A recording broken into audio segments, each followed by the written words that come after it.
चन्द्रिहासोज्ज्वलकरा शार्दूलवरिवाहना कात्यायनी शुभं दद्या देवी दानवघातिनी। माँ दुर्गा के छठवें स्वरूप का नाम कात्यायनी है। इनका कात्यायनी नाम पढ़ने की कथा इस प्रकार है। कत नामक एक प्रसिद्ध महर्षि थे। उनके पुत्र ऋषि कात्य हुए। इन्हीं कात्य के गोत्र में विश्व प्रसिद्ध महर्षि कात्यायन उत्पन्न हुए थे। इन्होंने भगवती पराम्बा की उपासना करते हुए बहुत वर्षों तक बड़ी कठिन तपस्या की थी। उनकी इच्छा थी कि माँ भगवती उनके घर पुत्री के रूप में जन्म ले।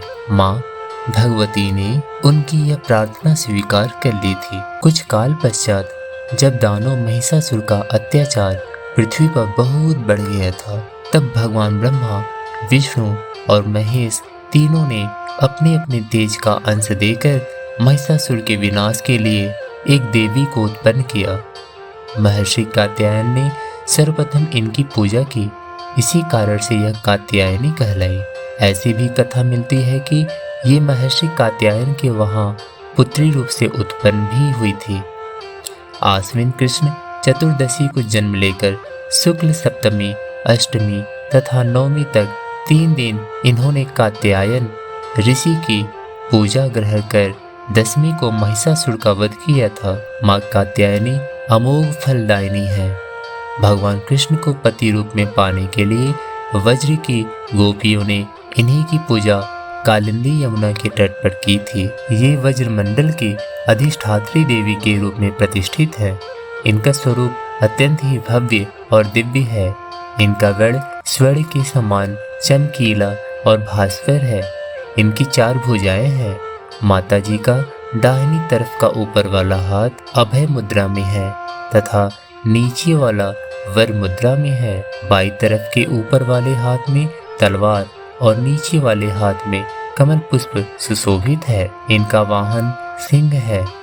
दुर्गा पूजा के 6वें दिन इनके स्वरूप की उपासना की जाती है। उस दिन साधक का मन आज्ञा चक्र में स्थित होता है। योग साधना में इस आज्ञा चक्र का अत्यंत महत्वपूर्ण स्थान है। इस चक्र में स्थित मन वाला साधक माँ कात्यायनी के चरणों में अपना सर्वस्व निवेदित कर देता है।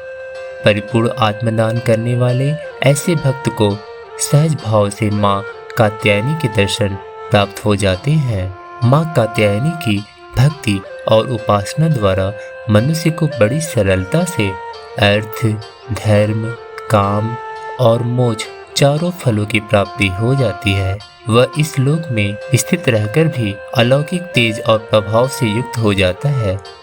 उसके रोग, शोक, संताप, भय आदि सर्वथा विनष्ट हो जाते हैं। जन्म जन्मांतर के पापों को विनष्ट करने के लिए माँ की उपासना से अधिक सुगम और सरल मार्ग दूसरा नहीं है। इनका उपासक निरंतर इनके सानिध्य में रहकर परम पद का अधिकारी बन जाता है।